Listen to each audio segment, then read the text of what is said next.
I'm Lisa. It was when I had just turned 29. I joined something like a group blind date because my friend invited me. Actually, I'm not very good at socializing at that kind of parties. I have refused them countless times so far, but it was just right after my longtime boyfriend cheated on me, and he dumped me. Since I was so heartbroken, I was more reluctant than usual, so, of course I refused at first. But my friend strongly persuaded me that I should have fun, especially right now. She was probably worried about me, and I knew she was trying hard to behave cheerfully for me. I finally got off my butt.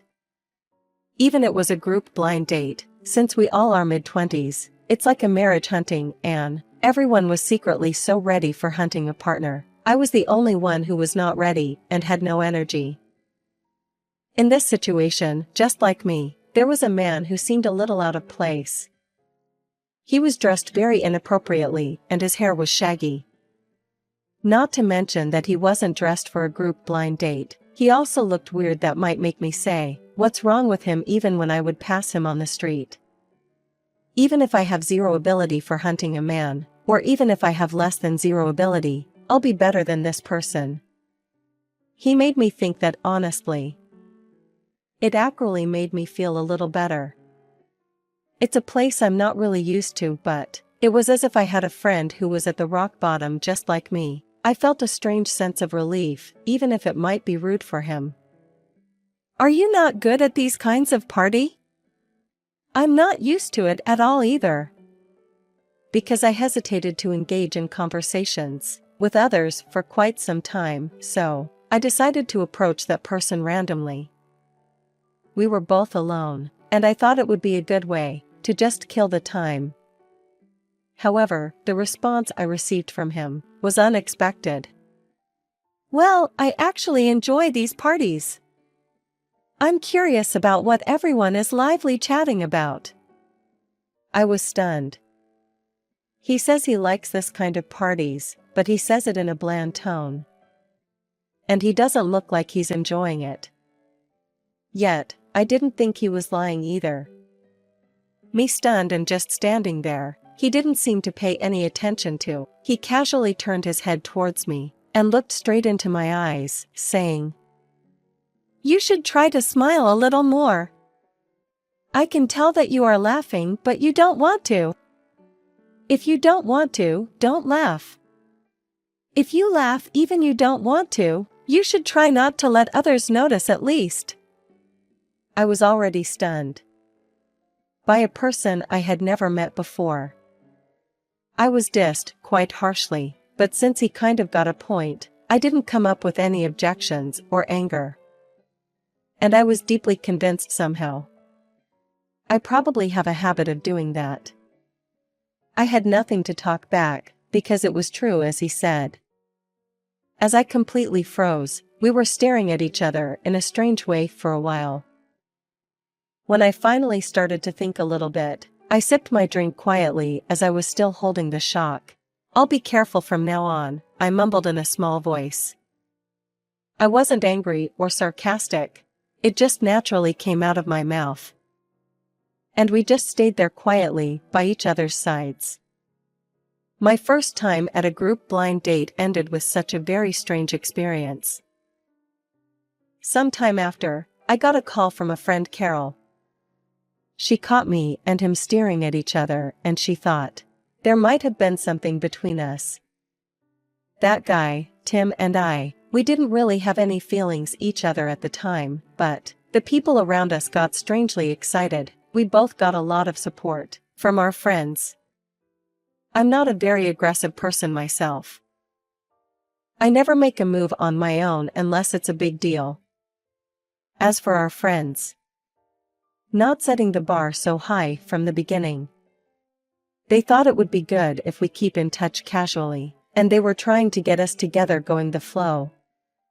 My friend and one of his friend had known each other for a long time. They knew me and Tim very well, so it was encouraging that they know us well. Among our friends, it seems like they slightly thought that we looked good together. For that reason, Tim and I stayed in touch sometimes. However, nothing really changed rapidly from there. We went out for dinner or somewhere. We did date-like things, so to speak, but there was no romantic vibe. Surprisingly, we had common interests and hobbies, but we both were not the type of people who get hyped often. We always spent our time in a casual way. It was like an extension of being with good friends. Tim being not the type of romance-oriented person may have been a big reason of it. "Are you not interested in clothes at all?" I asked him straight one time. Tim was always dressed in warm clothes. After he pointed out a few things to me when we first met, I had lost my mental barrier. To Tim, I naturally came to say what was on my mind. Tim answered without changing his expression, "I am interested. I enjoy thinking about what the person's intention is in their clothes. And what their self-expression is there. As for my own clothes, I just choose what I think is most appropriate for me." I'm always unsure of what Tim says. And yet it somehow convinced me. I found it oddly amusing. Of walking side by side with someone who is dressed in warm clothes. Some people might not like the idea. I didn't mind at all, maybe because I found him interesting in that way. I didn't want to force him to change. Unless he wants to. Maybe I was very comfortable with myself. Like what this is or why this is. Like Tim, I can't explain it theoretically at all, but I just felt that way with my senses. Maybe this is what it means to be with the kind of person you are comfortable with for the rest of your life. I even had such a thought in my mind. No, it can't be true. I thought to myself and laughed at myself. I must have behaved in a very funny way. "You're a funny person, I think." I guess he had just witnessed my behavior. Tim said to me frankly. "The person I think is funny told me that I'm funny." I froze again with a strange look on my face. Then, a few moments later, I couldn't hold my laughter any longer and laughed so hard my stomach hurt. I don't even know what was so funny, but it was strangely funny, and it had been a long time since I had laughed so hard. Tim looked at me with the most dubious expression on his face. He kept staring at me, laughing to tears. After a while, Tim and I officially started dating. And we ended up getting married for real. It felt like kind of weird, but still, it felt just right. It was a relationship for me that I can feel comfortable. I was able to give a quick answer with no hesitation.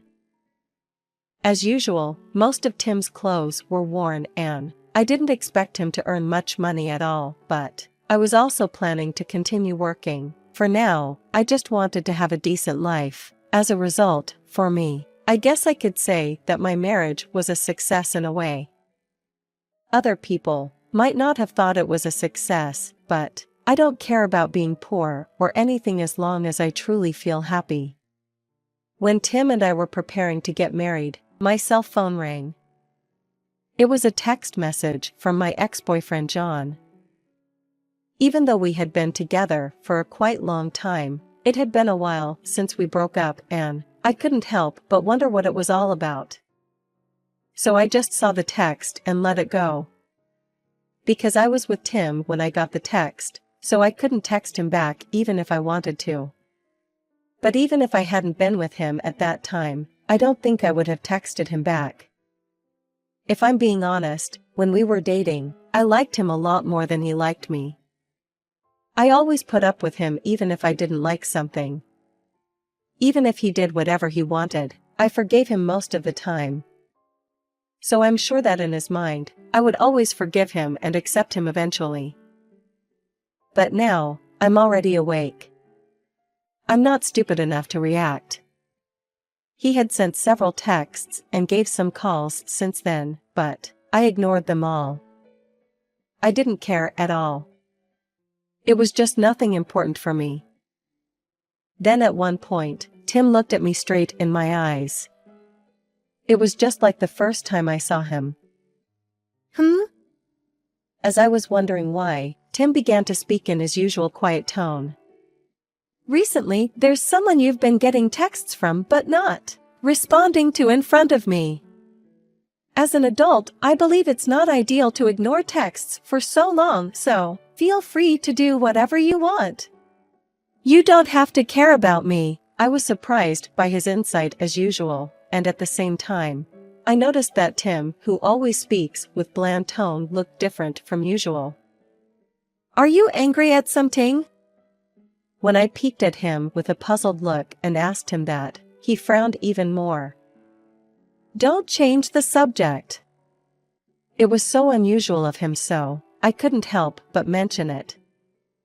But I'm not sure what he was angry about.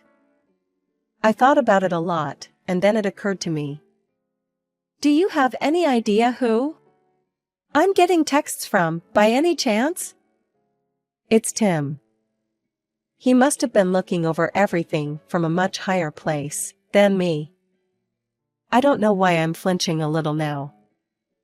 Tim said with a very cold attitude, giving me a glance. The look on your face when you first saw the text. You looked obviously so disgusted, plus you didn't even reply there, so I could kind of guess. I wondered how much it was written on my face. I couldn't help but forced a smile.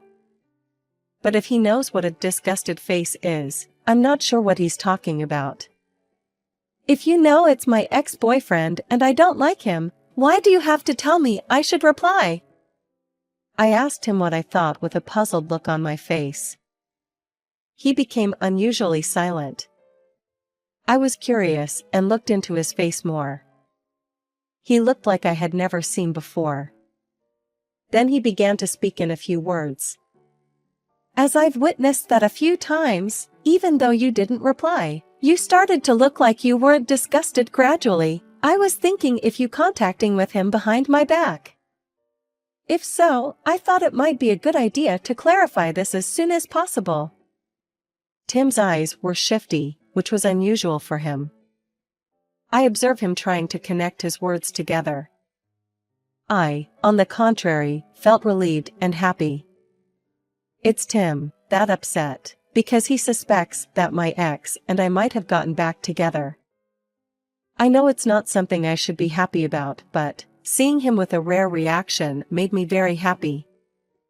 Ha ha ha ha ha ha ha! It's okay. I just don't look like a jerk anymore because I don't care. I'm doing nothing behind your back. I laughed it off. And at the same time I felt sorry. To me, it was nothing that even worth responding to. I hadn't done a good job of saying important things to the person who needed to hear. So I looked straight at Tim again, and spoke in a quiet voice. I should have told you properly. I couldn't imagine how you would feel when you found out. I'm sorry. But thanks to you, I've learned to say everything that's on my mind honestly. I really have nothing to hide.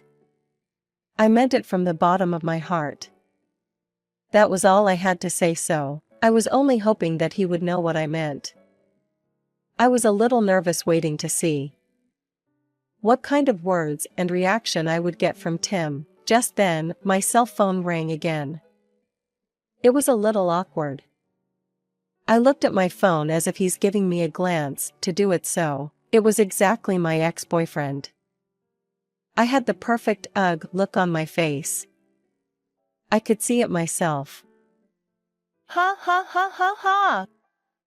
In that moment, Tim in front of me started laughing so hard that stomach hurt. I was so surprised. I had never seen him laugh like this before. Tim laughed with tears in his eyes just like me one day. He looked at me stunned and said, I know it now. I apologize for doubting you even a little. You are second to none when it comes to honesty. I wasn't sure if I was being praised or mocked. But since Tim is smiling so happily, I don't really care anymore, I thought in the end. However, my ex-boyfriend's too annoying to get to me. In fact, he was so annoying that I finally responded to him in the last text. I told him clearly not to text me anymore. And yet, he still is texting me. He's quite bothering.